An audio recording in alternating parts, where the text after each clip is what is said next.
To the Official Personality Guru.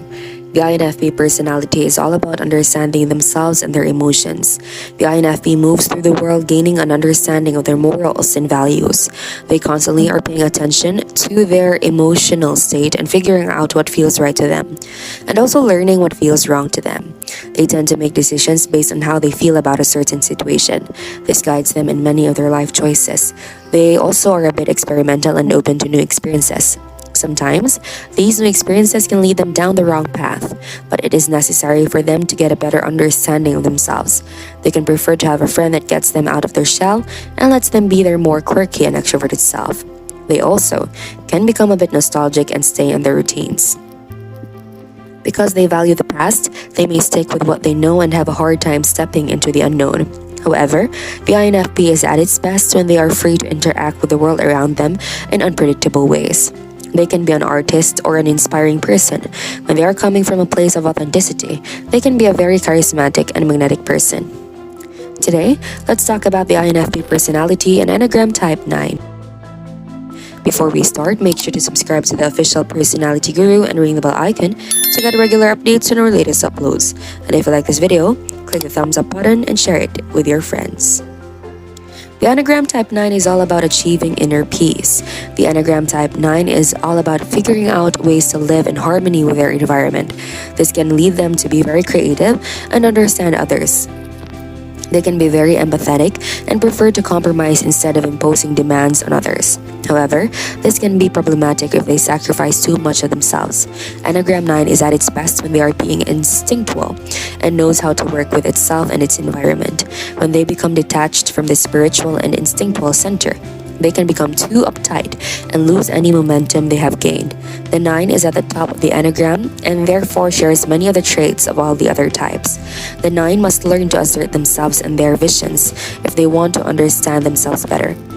It is much easier to attach to someone more assertive than them instead of being understanding how they can strike out on their own. They would be their strongest if they approach a problem head-on. Instead of finding a way to tiptoe around it, the 9 is great at understanding others and creating harmony. They just need to learn that it is okay for them to apply themselves and go against the grain sometimes, especially if they feel very called to do so. In the Enneagram system, each number or type has a core fear and desire. As a 9, your core fear is fragmentation, loss, or separation. You crave harmony in the inner world and outer world. As a result, you often suppress your anger in hopes that you will avoid fragmentation. You see anger as bad and dangerous, something that could ruin your relationships and your sense of inner peace.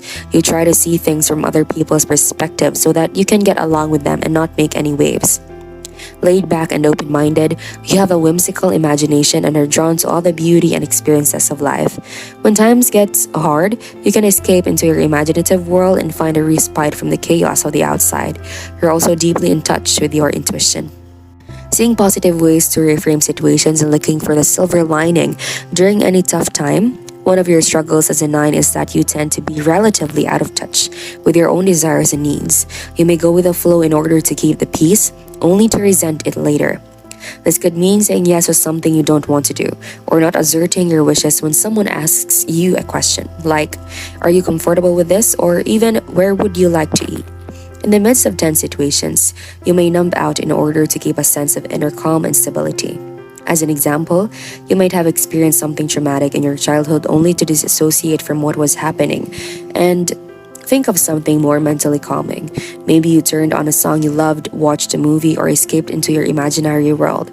In childhood, 9s learn to cope with pain by disassociating them from threatening and traumatic events in their environments. This doesn't mean that you necessarily had a traumatic childhood, although you might have.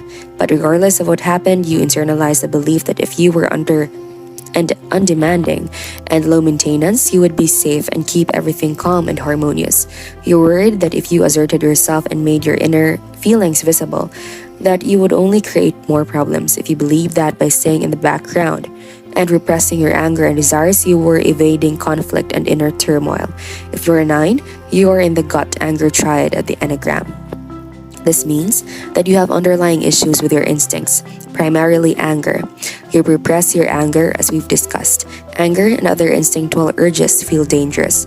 You might have adopted proverbs, platitudes, and happy thoughts and fantasies to distract you when you start to feel mad. If you're stressed, you might manage it by downplaying your own will and choices, opting many times to do what other people want in order to maintain peace.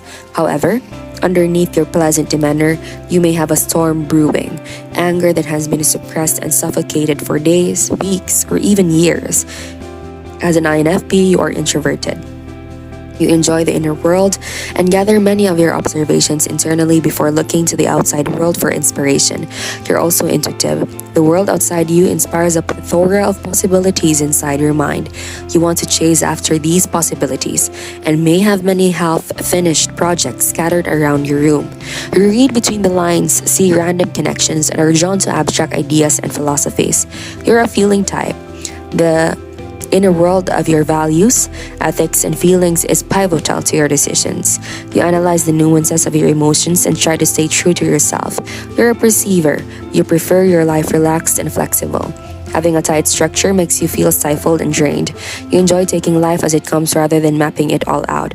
As a 9, you are in tune with the spiritual world and can be deeply intuitive and insightful. The goal for you is to learn to get in touch with yourself and your instincts rather than repressing them. Your core fear is fragmentation and your core desire is inner peace. The reason 9s may struggle with external peacemaking is their foremost concern.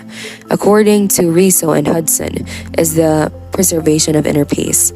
The procurement of external peace is thus of secondary importance, or perhaps more of a means to an end for this type, although it may be more accurate to describe 9s as peace lovers rather than peacemakers. How the 9 wing ones change the natural tendencies of the INFP. 1. More perfectionist. INFP 9 wing 1 will be more perfectionistic than your normal INFP. While this is true, they might never be able to hit the heights of a core type 1. 2. Nurturers. INFP 9 wing 1s are super nurturers because they can see everyone's perspectives. They can also see the emotional damage that an issue has on people. They're quite caring and people usually feel calm and happy around them. It is not surprising then that this personality does very well in the medical field. 3. Great mediators. Perhaps this is really the reason why INFPs are commonly known as mediators. INFP 9 wing 1s are excellent mediators or negotiators.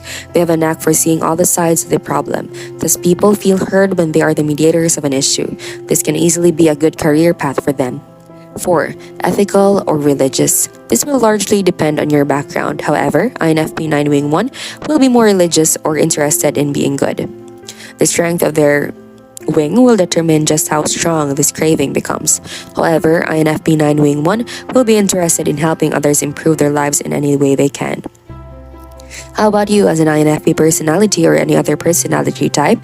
What are your other informations that you can add on to this kind or type of Enneagram?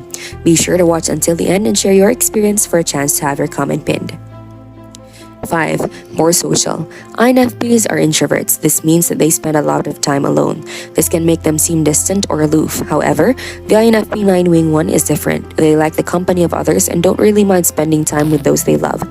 Unlike the INFP 4 wing 5, this personality has few problems with self-isolation. Before we continue, if you enjoyed this video, make sure to give us a like and share it with your friends. Subscribe to the Official Personality Guru for more amazing videos. Don't forget to ring the bell icon to stay updated with our content. 6. More peaceful. INFPs go through a lot when they are unhealthy. They often have to battle anxiety and depression a lot. While this is still present in the INFP 9 wing 1, it is a lot less. INFP 9 wing 1 crave peace and fight with all they have to attain it.